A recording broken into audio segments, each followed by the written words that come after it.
good morning. My name is Kyra Edwards. I go to the University of the Virgin Islands and I write for the UVI Voice. And thank you for speaking to us today. As a humanitarian, it is pretty clear that you deploy a lot. That is one similarity I know between your line of work and that of reporters, foreign reporters. So what I wanted to ask was, how does that affect your personal life? And what are some coping mechanisms that you have created for yourself? Oh, it's interesting. That's a good question. I have to be careful what I say because my wife, she's not far here. She will,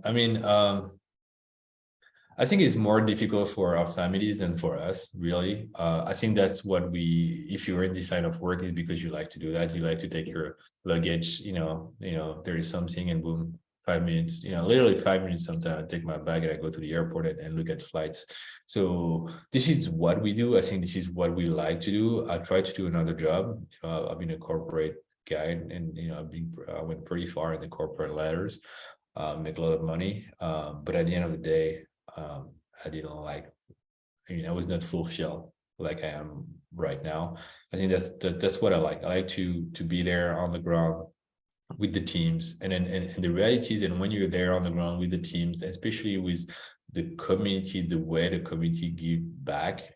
We give something to the community, but honestly, they give a lot more back to us. Okay, I was in Cambodia a couple of years ago, and we built. So I was escorting a team that was building housing to avoid flooding zones, and then.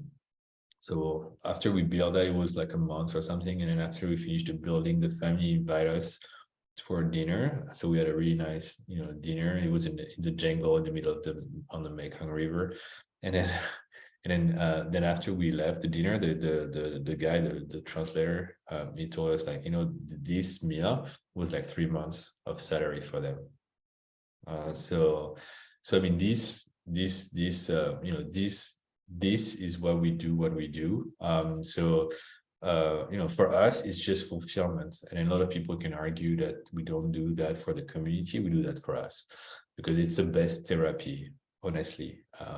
You feel so proud, so good about what you're doing that I think you give as, if not, as much as you receive. You receive much more than you give, actually. So yeah, the time we are out there away from our family is taxing at home for sure, but I think it's more impactful for my wife, for my kids that don't know where I am. So that's why your story is important. So you can relay the story of what we do here, and then my son can open his iPad or his TV and say, oh, okay, daddy's doing that, this is why he's doing that. Okay, I understand.